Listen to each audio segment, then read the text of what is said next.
This is a great little sequence to have in your back pocket if you or someone you're working with is dealing with either a twisted pelvis or perhaps has been told that you have one leg that's longer than the other. So let's look at the causes first of all. Typically as humans, we tend to lean back on the side that is non-dominant so that we have that dominant side free to do all of the other cool things we do in life as humans. The thing is, what happens is that as I'm leaning back on this hip, the hip gets rotated up and forward, and the femur begins to sit a little differently in the hip socket. So my pelvis winds up with this kind of twist. And that can change my gait pattern over time, and it can also mean that when the femur is sitting differently in the hip socket, that leg can begin to appear longer. So a simple way to help your body address this on its own is to give some proprioceptive cueing to those bottom bones of your pelvis, the ischium. What you're going to do is you're going to take a washcloth, you're going to fold it up into thirds, so fold one side in and the other side in and just make it even, and then from there, fold that washcloth in half. What we're going to do is we're going to sit on it on just one side of our pelvis. So I'm going to place it on a stool. And I'm going to put it underneath my right sit bone. Now, if I'm sitting and I have even weight on both sit bones, you see that the left side of my pelvis is a little lower than the right, maybe by 3/4 of an inch after we've compressed that washcloth down. So the first thing you'll do once you're sitting here is just take a breath or two and feel your body aligning over this uneven surface. Now I'm going to go through this sequence a little quickly. Feel free to pause it wherever you want and take your time with each piece of the exercise. Then of course go back and repeat it on the other side.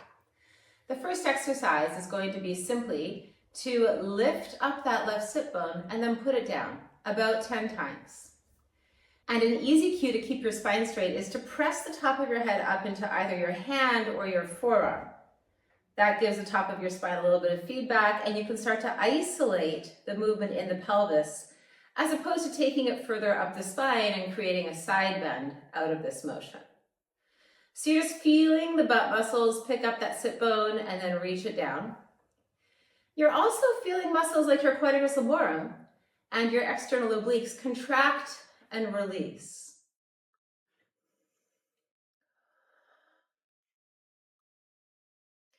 After you've done 10 of these, keep your pelvis even, so your left side's going to be hanging in space, and move that sit bone forward and back.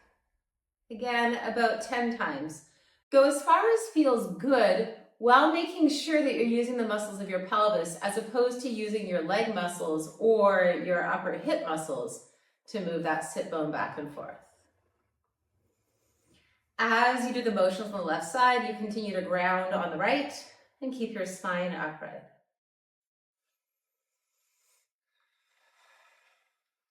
After you finish 10, go ahead and stand up and just feel the difference side to side as you're standing. And then maybe play around with your balance or your gait to see what difference in freedom you notice side to side. Once you finish testing that out, go ahead and sit back down, shifting the washcloth to your left side.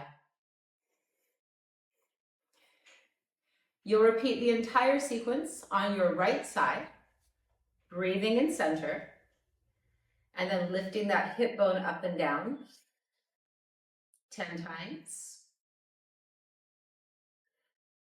followed by sliding the sit bone forward and back, letting that base of the pelvis hang a little in space.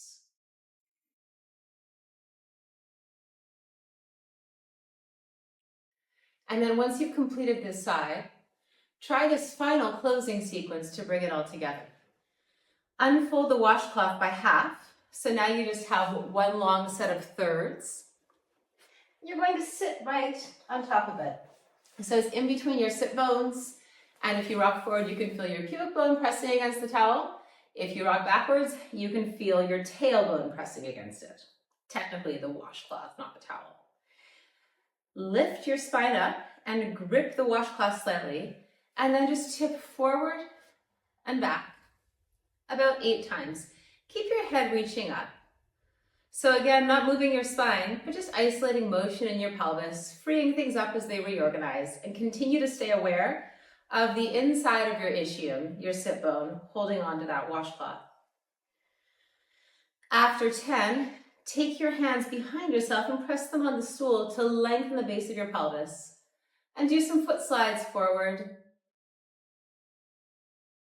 And then some circles, continuing to maintain that light gripping of your sit bones around the washcloth. 8 is great. Change directions when you're done.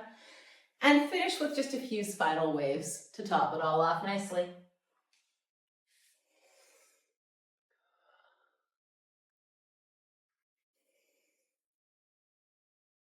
And take a nice breath when you're done. So now your spine, pelvis, and legs should be feeling much more balanced. If you want more magical training cues like this, sign up for Jedi Spine Tricks, my 3-day proprioceptive training workshop that I'm teaching at the end of June. It's going to be online as well as live in person at the Seattle Changing Room, June 20th through 22nd. And everyone who registers gets a full year access to the recordings and all of the supporting materials. We'll be going through practical anatomy teaching tools, proprioceptive training cues, which is essentially working with mind-body awareness to help your body or the bodies of your students find their own ideal alignment in any position, in any movement modality, and also incredible breathwork techniques that will help you control your core and ungunk those stuck spaces inside of your body. So I hope you join us for that and enjoy your cues.